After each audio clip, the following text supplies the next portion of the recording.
오늘은 요한복음에서 증언하고 있는 예수님의 사역 중 첫 표적으로 등장하는 가나의 혼인잔치 이야기를 통해 여러분과 함께 은혜를 나누고자 합니다. 본문 내용으로 들어가기에 앞서서 복음서에 대한 간단한 기초 지식을 알고 본문 내용으로 들어가는 것이 오늘 본문을 이해하는 데 도움이 될 것 같아서 먼저 사복음서의 기록 배경과 차별성 등에 대해서 간략하게 알아보겠습니다. 여러분들도 다 아시다시피 요한복음은 마태, 마가, 누가복음을 지칭하는 공간복음과는 구별되고 있습니다. 공간복음은 예수님의 사역과 가르침을 실제 일어났던 그대로 기록했다면 요한복음은 공간복음이 구체적으로 다루지 않았던 예수님의 하나님 아들 되심을 변증하고 있는 책입니다.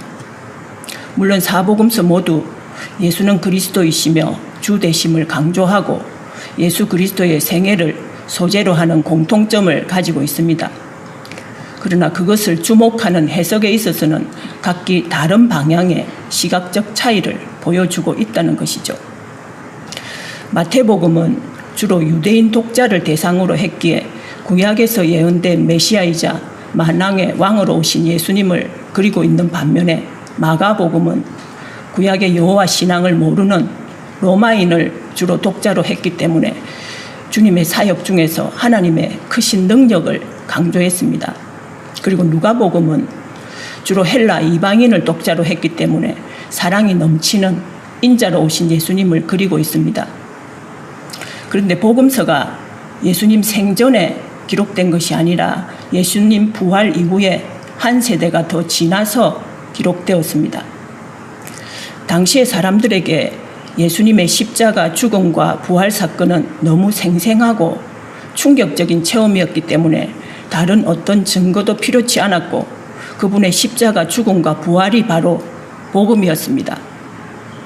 그리고 이처럼 역사적 사실이자 진리 자체였던 복음이 하루속히 전파되어서 기독교 신앙과 교회가 확립되어야 했기에 당시에는 성령 강림의 역사가 강력하게 나타났습니다. 거기에 예수님의 십자가 죽음과 부활을 직접 목격했던 증인들도 많았죠. 그러니까 구태여 예수님의 가르침, 사역, 십자가 사건을 따로 기록할 필요가 없었습니다.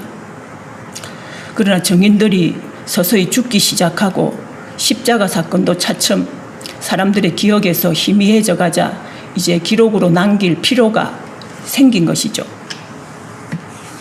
그래서 그분의 가르침과 사역과 십자가 사건을 사실 그대로 일종의 전기 형식으로 기록하게 된 것이 공간복음입니다. 따라서 공간복음은 자연히 예루살렘보다는 갈릴리 사역에 초점이 맞추어져 있습니다. 예수님의 공생의 사역이 예루살렘보다는 가브나움을 근거지로 삼아 주로 갈릴리 지역에서 행해졌기 때문이죠. 그리고 또 십자가 사건이 복음의 가장 핵심인 만큼 마지막 유월절 때의 예루살렘 사역을 자세하게 기록하고 있습니다. 반면에 요한복음은 공간복음보다 또 한 세대 더 지나서 기록되었습니다. 그래서 예수님과 그분의 십자가 사건의 산 증인은 이제 더 세상에 없고 복음을 부모나 조부모로부터 전해 들어야만 하는 세대가 된 거죠. 거기에다가 교회에는 이단들이 침투해서 순전한 복음이 전파되는데 많은 회방을 놓았습니다. 그런 가운데 예수님의 가르침과 사역과 십자가 사건에 대해서는 공간복음에 이미 기록되어 있었기 때문에 이제는 그분이 누구였는지 어떤 일을 행했고 그것이 우리에게 어떤 의미를 부여하는지에 대한 더 구체적인 해설을 새로운 세대에 해주어야만 했습니다. 무엇보다도 예수님의 하나님 아들 되심과 신성에 대해 신학적으로 확실하게 변증할 필요가 생긴 것이죠. 그래서 요한은 이미 공간복음에 기록된 내용은 거의 다 생략하고 대신에 특별히 7가지 기적을 엄선해서 각 기적마다 예수님이 메시아로서 인간에게 베푸신 특정한 은혜와 권능을 강조했습니다. 그 기적의 목적이 예수님이 누구이신가를 드러내기 위한 것이므로 특별히 요한복음에서는 표적이라는 단어를 사용하고 있습니다. 나아가 요한은 예수님 스스로 유대인들과의 신학적 논쟁을 통해서 당신의 신성을 변증한 내용에 초점을 맞추었습니다. 공간복음은 예수님의 가르침을 주로 설교와 비유 형식으로 기록했다면 요한복음은 예수님과 유대인과의 토론한 내용을 기술했습니다. 왜냐하면 유대 종교 지도자들이 유대 절기에 맞추어서 예루살렘에 올라오신 예수님께 신학적 시비를 걸었고 예수님께서는 그 질문에 답변을 하시면서 주님의 메시아 되심을 증거했기 때문입니다. 그래서 요한복음은 각 절기가 갖는 의미에 맞추어서 메시아로서의 행하신 기적과 역할들을 설명하고 있고 자연히 요한은 공간복음과는 달리 예수님께서 3번의 유월절에 예루살렘에 올라오신 것을 기록하고 있는 것입니다. 서론이 조금 길었지만 이런 이해를 기초로 해서 오늘 본문을 살펴보고 또 우리는 여기서 어떤 의미를 붙들어야 할지도 생각해 보도록 하겠습니다. 이제 2장에 들어오면서 마침내 요한이 증언하는 예수님의 본격적인 사역이 시작되는데 그 사역의 첫 번째 표적이 가나의 혼인잔치에서 일어난 이적입니다. 마태복음에는 베드로 장모의 열병을 치유한 사건이 첫 이적으로 나오고 마가와 누가복음에는 귀신 들린 자를 고친 사건이 첫 이적으로 나오는데 대부분의 학자들은 요한복음에 기록된 이 사건이 시기적으로 가장 먼저 있었던 첫 이적으로 보고 있습니다. 이렇게 가나의 혼인잔치에서 물로 포도주를 만든 이 첫 표적은 예수님께서 하나님의 아들이심을 입증하는 역할을 하고 있는 동시에 예수님으로 인해 임하는 풍성한 구원의 은혜의 기쁨을 상징적으로 압축하고 있습니다. 다시 말하면 앞으로 전개될 예수님의 사역이 이 세상의 모든 옛것을 대체해서 전혀 새로운 세상을 도래시키는 근본적인 변화의 사역이 될 것임을 보여주는 것입니다. 그러면 본문으로 들어가겠습니다. 1절, 2절을 다 함께 봉독하겠습니다. 1절, 2절입니다. 사흘째 되던 날 갈릴리 가나에 혼례가 있어 예수의 어머니도 거기 계시고 예수와 그 제자들도 혼례의 청함을 받았더니 우리가 읽지는 않았는데 앞선 1장에서도 이튿날이라는 표현이 3번이나 나옵니다. 그리고 지금 2장에 들어오면서도 사흘째 되던 날로 시작을 하는데 왜 이렇게 유독 날을 많이 언급하는 것일까요? 1장으로 돌아가 보겠습니다. 1장을 보면 29절, 35절, 43절에서 이튿날이라는 말로 시작을 하죠. 1장 1절에서 18절까지는 신학적 서론입니다. 그리고 19절부터 역사적 사건에 대한 언급이 시작되는데 그 19절부터 51절까지의 내용이 4일 동안 일어난 일이라는 것입니다. 이튿날, 이튿날, 이튿날이니까 4일 아닙니까? 그러면서 또 본문은 사흘째 되던 날로 시작하는데 이 사흘째 되던 날은 1장 43절로부터 3일째 되는 날을 가리킵니다. 그러니까 1장 19절을 기준으로 해서 볼 때는 지금 이 날이 7일째 되는 날이라는 표현입니다. 이해가 되십니까? 요한은 이 가나에서의 표적이 역사적 사건에 대한 언급이 시작되는 1장 19절로부터 시작해서 7일째 되는 날에 일어났다는 것을 밝히기 위해서 의도적으로 이렇게 표현하고 있는 것입니다. 여러분은 성경에서 제7일 하면 무엇이 연상됩니까? 창조의 완성인 안식일이 연상되죠. 7일째 되는 날은 하나님께서 6일 동안 창조하신 창조 사역의 완전함을 담고 있습니다. 이렇게 제7일에 그리스도의 첫 표적이 일어났음을 밝힘으로써 예수님께서는 마치 물을 포도주로 변화시키는 것과 같은 새롭고 근본적인 변화를 일으키는 분이라는 것을 말하고 싶은 것입니다. 다시 말하면 재창조에 의한 구원의 기쁨과 안식을 가져올 분이 예수님이라는 것을 소개하고자 한 것이죠.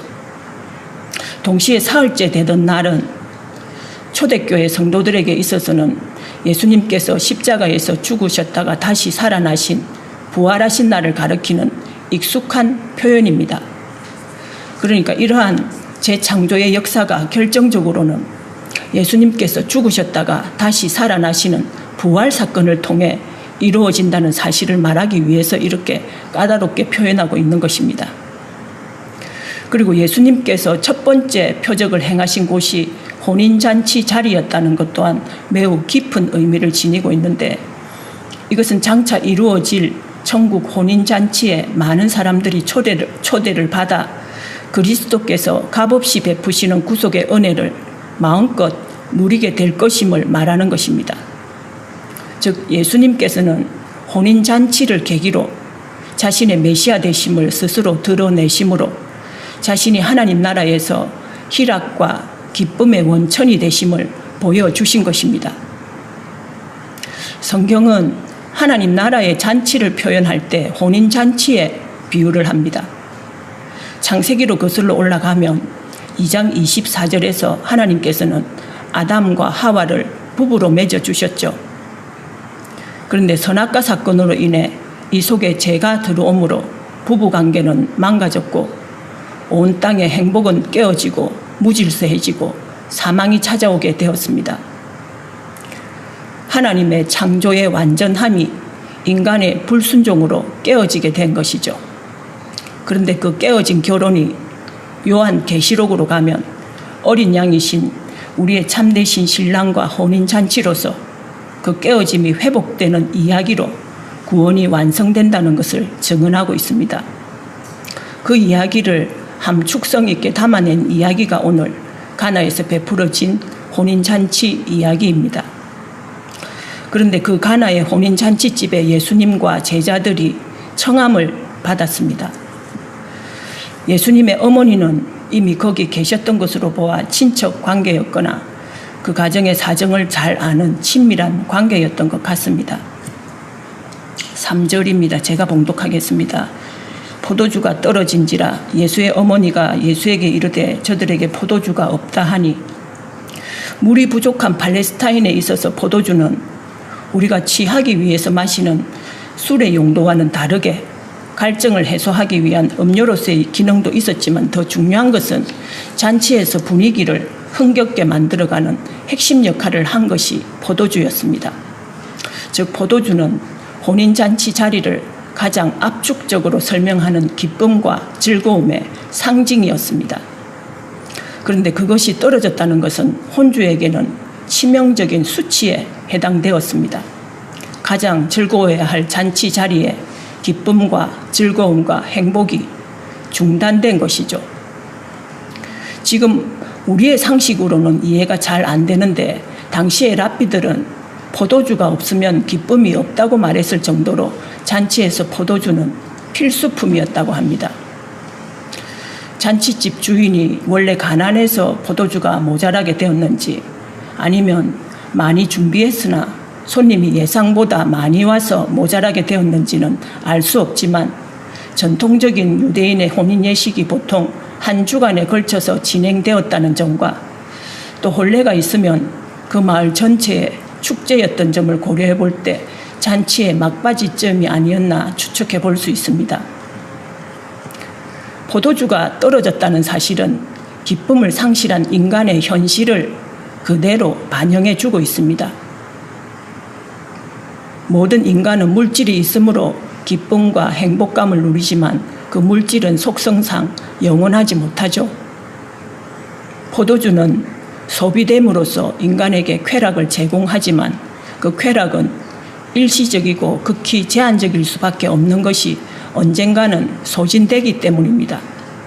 소진됨과 동시에 모든 쾌락과 기쁨은 중단되고 잔치의 흥은 깨어지고 엉망이 되어버리는 것이죠.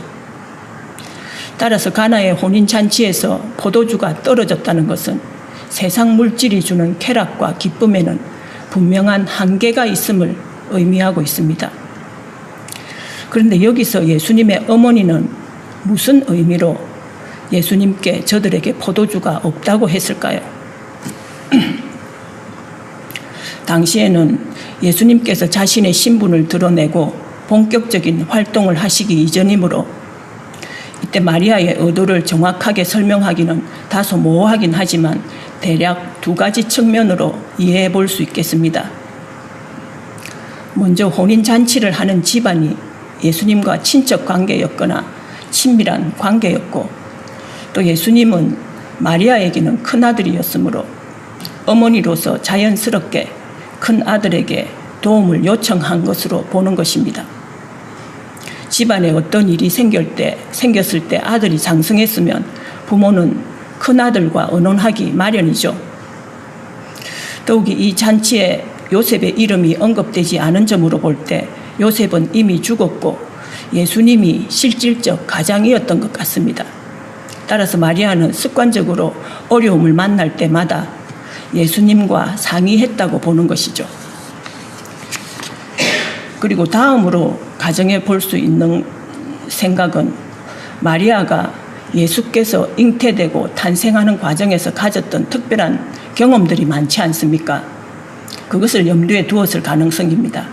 예를 들면 수태 사실을 알리는 가브리엘 천사의 전언도 있었고, 또 세례 요한의 어머니인 엘리사벳이 성령이 충만해서 했던 말도 있지 않습니까?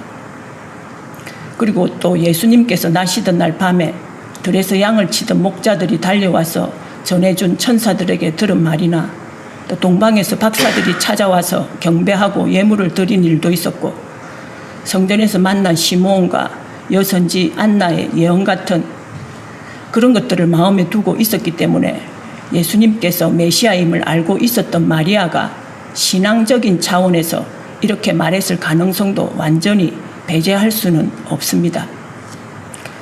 그런데 뒤에 이어지는 예수님의 말씀이나 마리아의 반응을 볼 때 이 두 가지 사실이 다 혼재해 있었다고 이해하는 것도 옳을 듯 합니다. 어쨌든 마리아의 요청으로 이 문제는 예수님의 몫이 되었고, 이것이 예수님께서 자신을 세상에 드러내시는 계기가 된 것은 분명합니다. 4절입니다. 예수께서 이르시되 여자여 나와 무슨 상관이 있나이까? 내 때가 아직 이르지 아니하였나이다. 여기서 여자여로 번역된 귀나이라는 호칭은 예수님께서 마지막 십자가 위에서도 어머니 마리아를 부르실 때 사용하신 호칭입니다. 어머니를 여자여라고 표현해서 우리말 어감으로는 다소 불편한 느낌을 받을 수가 있지만, 이 말은 장성한 여인을 나타내거나 아내나 신부라는 의미로도 쓰이는 존경의 호칭인데, 영어나 한글로는 정확하게 옮길 수 있는 적절한 단어가 없다고 합니다. 그리고 나와 무슨 상관이 있나이까라는 말 역시 예수님께서 이 문제에 얽히는 것을 싫어하신 것처럼 표현되어 있는데, 원문의 정확한 뜻은 나와 당신에게 무엇입니까? 라는 말로서 나와 당신에게 있어서는 그 일이 관계가 없다는 의미입니다. 다시 말하면 어머니와 아들 사이에서는 상관이 없는 일이라는 뜻인 거죠. 그러나 예수님께서는 그 일이 인간적인 측면에서는 아무 상관이 없는 일임을 미리 밝히시고, 아들로서가 아니라 메시아적 소명과 영광을 드러내기 위한 목적으로 그 일을 행하실 것임을 밝히기 위해서 이렇게 말씀하신 것입니다. 다음으로 여기서 주목해야 할 것은 때에 대한 의미입니다. 나의 때는 하나님께서 정하신 때를 가리키는 것으로 볼 수 있는데, 죽음과 부활을 통해서 예수님께 주어진 구속사적 역할을 완성할 때를 가리킵니다. 그러므로 아직 이르지 아니하였다는 것은 바로 이와 같은 결정적인 시기가 아직 이르지 않았음을 밝히고 있는 것이죠. 그럼에도 불구하고 이적을 행하신 것은 구속사가 완성되어 이루어질 그날의 영광을 예표적으로 보여주신 것입니다. 그리고 동시에 여기서 우리가 한 가지 생각해 볼 수 있는 점은, 예수님께서는 앞에서 말한 그런 원칙에만 매여 계신 분이 아니라는 것입니다. 잔치에서 포도주가 떨어졌다는 것은 당시의 문화적 배경으로 보았을 때 그 가문에 있어서는 엄청난 수치이며 모욕적인 일이었고, 경우에 따라서는 혼인이 깨어지는 원인에도 해당되었다고 합니다. 예수님께서 아직 때가 되지 않았음에도 포도주를 만드신 이유가 현실적으로는 그들의 수치와 모욕을 외면하지 않으시는 긍휼함 때문이었습니다. 원칙에는 변함이 없겠지만 주님의 사랑은 원칙을 넘어서는 사랑이라는 것을 알 수 있죠. 5절에서 7절입니다. 그의 어머니가 하인들에게 이르되 너희에게 무슨 말씀을 하시든지 그대로 하라 하니라. 거기에 유대인의 정결 예식을 따라 2-3통 드는 돌 항아리 6이 놓였는지라. 예수께서 그들에게 이르시되 항아리에 물을 채우라 하신즉 아기까지 채우니. 성경에서 정결 예법은 3가지 의미로 나타납니다. 신체적 정결과 제의적 정결, 그리고 세례를 받을 때 그리스도의 대속의 죽음을 통해서 이루어지는 죄로부터의 정결입니다. 요한이 여기서 언급한 것은 유대인의 종교의식으로서의 결례입니다. 그들은 씻는 일을 중시했기 때문에 외출해서 돌아오거나 식사 전후에 부지런히 씻었는데 이것은 위생적인 차원에서의 씻음이 아니라 의식적 불결에서 벗어나 깨끗하게 된다는 제의적인 의미를 지니고 있었습니다. 그래서 집집마다 하나에 2-3통씩 들어가는 물을 담아두는 큰 항아리가 여러 개 있었습니다. 이 돌 항아리에 담아진 물은 실질적으로 율법을 상징합니다. 그들은 그 율법의 명령에 따라 물로 손발을 씻거나 뿌림으로써 죄가 씻어진다는 이해를 가지고 있었습니다. 지금 이 혼인잔치에 초대된 사람들도 들어오면서 그 예식을 다 한 사람들입니다. 그러나 그것으로는 온전한 용서와 구원이 이루어질 수 없다는 것이죠. 지금 그 율법을 완성하러 오신 분이 예수님이시라는 것을 나타내는 것이고, 그래서 그 물로 포도주를 만드는 것입니다. 창조주이신 하나님께서 꼭 물이 있어야 포도주를 만들 수 있는 것은 아니지 않습니까? 굳이 율법을 기초한 정결 예식으로서는 그 물로 포도주를 만드는 것은 예수님께서는 율법을 폐하러 오신 분이 아니라 율법을 완성하러 오신 분인 것을 말하고 있는 것입니다. 외적인 씻음으로 죄가 해결되고 용서되는 것이 아니라는 것을 이렇게 선포하고 있는 것이죠. 8절에서 10절입니다. 이제는 떠서 연회장에게 갖다 주라 하심에 갖다 주었더니 연회장은 물로 된 포도주를 맛보고도 어디서 났는지 알지 못하되 물도온 하인들은 알더라. 연회장이 신랑을 불러 말하되 사람마다 먼저 좋은 포도주를 내고 취한 후에 낮은 것을 내거늘 그대는 지금까지 좋은 포도주를 두었도다 하니라. 연회장은 집주인이 아니라 집주인으로부터 잔치를 배설하고 주재하는 책임을 부여받은 사람입니다. 따라서 손님들에게 먹을 것과 마실 것을 제공하는 책임이 있었기 때문에 새로운 음식이 나올 때에는 먼저 연회장에게 맛보게 하는 관습이 있었다고 합니다. 그리고 대개 사람들은 처음에는 질이 좋은 포도주를 손님들에게 대접하다가 어지간히 취한 다음에는 질이 떨어지는 것을 대접하는 것이 보통이지 않습니까? 그런데 이 혼인집에서는 그 관례를 깨고 뒤에 나온 포도주의 질이 더 좋았기 때문에 이 혼인집 신랑은 연회장으로부터 칭찬을 받았죠. 이것은 유대교가 지향하고 있었던 구원의 길보다 더 좋은 길이 예수님과 더불어 열리고 있음을 말하는 것입니다. 11절입니다. 예수께서 이 첫 표적을 갈릴리 가나에서 행하여 그의 영광을 나타내심에 제자들이 그를 믿으니라. 요한복음에 기록된 7가지 표적 가운데 첫 표적이 혼인잔치에서 물을 포도주로 변하게 한 이적인 것은 앞에서도 이야기했듯이 그리스도의 오심으로 인해 이루어질 하나님 나라의 희락과 기쁨을 보여주고자 한 것입니다. 이것은 이어서 나오는 그의 영광을 나타내심에라는 표적의 성격을 나타내는 말에서도 알 수 있죠. 그리고 제자들이 그를 믿으니라는 말로 첫 표적의 현장은 끝을 맺습니다. 결국 예수님께서 이 혼인잔치에 제자들을 데리고 참석하신 진짜 이유는 이 결말에서 보여주고 있듯이 제자들의 믿음을 위한 것이었음을 알 수 있습니다. 그런데 제자들이 이 처음 표적을 보고서 예수님을 믿게 되었다는 이 말은 쉽게 이해가 되지 않을 수도 있습니다. 왜냐하면 적어도 1장에서 등장하는 예수의 초기 제자 5사람은 예수 안에서 메시아를 발견한 이들이었으며 그분이 하나님의 아들이심을 고백한 이들이었습니다. 그러므로 여기서 우리가 한 가지 알 수 있는 점은 지적 동의와 믿음은 일치하지 않을 수도 있다는 점입니다.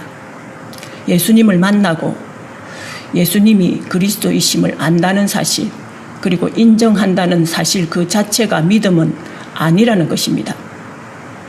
1장 41절을 보면 우리가 메시아를 만났다 하고 45절에서는 그 일을 우리가 만났으니라고 제자들이 말하고 있습니다. 예수님께서 요구하시는 것은 믿음인데 이 처음 표적을 보기 전에는 제자들이 지식으로 예수님을 만나고 알았을 뿐 깊은 믿음은 없었던 것입니다. 그런데 그들이 예수님께 이끌려 이 혼인잔치에 와서 이 표적을 보고 그의 영광에 처음으로 눈이 열려지면서 믿게 된 것입니다. 그리고 요한이 여기서 말하고자 하는 의도는 표적이 모든 사람에게 나타났지만 믿은 것은 제자들 뿐임을 강조하기 위함입니다. 그래서 우리가 시공을 초월해서 그분을 믿는 자는 그의 제자가 되는 것입니다. 이제 말씀을 마무리하겠습니다. 가나의 혼인잔치를 통해서 예수님께서 보여주려고 하신 것은 하나님과 그 백성들 사이에 결혼으로 표현된 언약적 관계입니다. 그리고 이 혼인잔치에서 일어난 기적은 죄로 인해 깨어진 관계, 즉 죄 때문에 결핍에 빠진 인생들에게 찾아오셔서 포도주를 만드심으로 예수님의 죽음과 대속의 십자가 사건만이 우리를 온전케 하신다는 중요한 메시지를 던지고 계신 것입니다. 결과적으로는 육신의 어머니인 마리아의 요청에 의해서 포도주를 만드셨지만 결국은 혼인잔치 현장의 그 결핍, 즉 우리 인생들에게 결핍된 그 필요를 통해서 예수님께서는 우리에게 결핍된 진정한 필요, 진짜 우리에게 필요한 것이 무엇인지를 드러내 보이신 것입니다.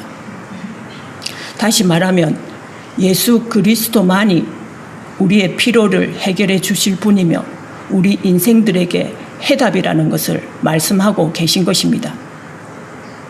우리는 드러난 문제나 당장 눈앞에 보이는 현상에 집중하지만 예수님께서는 그 드러난 문제나 현상을 통해서 그것의 본질적인 문제가 무엇인지를 일깨워 주신 것입니다.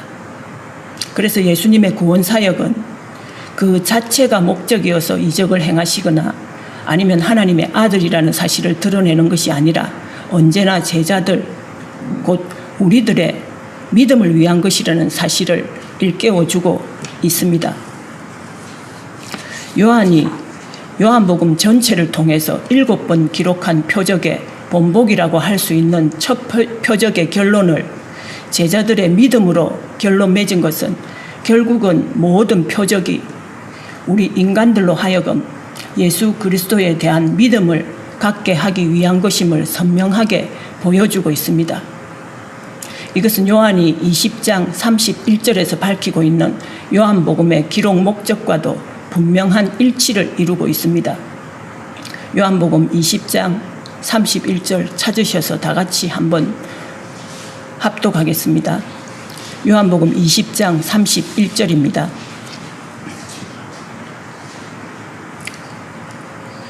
오직 이것을 기록함은 너희로 예수께서 하나님의 아들 그리스도이심을 믿게 하려 하며 또 너희로 믿고 그 이름을 힘입어 생명을 얻게 하려 함이니라. 요한복음 전체의 기록 목적도 결국은 예수 그리스도만이 우리 인생들의 해답이기 때문에 예수 그리스도를 믿으라는 것입니다. 사랑하는 성도 여러분, 만약에 이 가나의 혼인잔치집에 예수님께서 청함을 받지 않으셔서 그곳에 예수님께서 계시지 않았더라면 어떤 결과가 생겼을까요? 그 가문은 수치와 모욕을 면치 못했을 것이고 신랑과 신부는 우울하고 비참한 출발을 했거나 아니면 그 혼인 자체가 깨어지고 엉망이 되어버렸을 것입니다. 예수님을 초청하지 않아서 그 삶에 예수가 없는 인생들의 모습이 바로 이와 같은 것입니다. 인생들의 결핍, 궁극적으로 그 결핍을 채워주고 해결해 주실 분은 오직 예수 그리스도, 그분 한 분밖에 없습니다. 우리는 우리 손에 돈이 떨어진 것에는 아주 민감한데 우리 속에 예수 그리스도, 그분의 생명이 없다는 것에는 전혀 무감각합니다. 그러나 겉으로 보기에는 모든 것이 풍족해 보이고 부족함이 없어 보이는 인생이라도 그 속에 예수 생명이 없는 인생, 예수를 구주로 초청하지 않은 인생에는 진정한 기쁨이나 안식은 있을 수가 없습니다. 예수가 없는 인생의 빈자리, 이 세상 그 무엇을 가지고도 대신할 수 없습니다.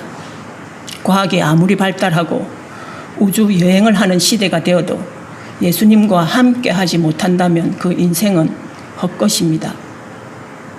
인생살이가 만만하지 않고 때로는 답답하고 고달플 때도 많지만 성도인 우리는 예수님과 함께 하게 된 것을 최고의 축복으로 여기고 감사해야 할 이유입니다.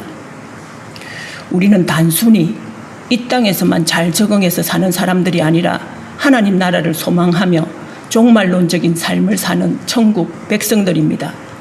그 정체성을 한순간도 잊지 말고 우리가 영원한 천국에 가는 그날까지 세상 가치관에 휩쓸리지 않고 온전히 예수님만을 의지하고 자녀로 불러주신 것에 더욱 감사하며 제자로서의 삶을 잘 살아내는 저와 여러분들이 될 수 있기를 주님의 이름으로 축복합니다. 잠시 기도드리겠습니다.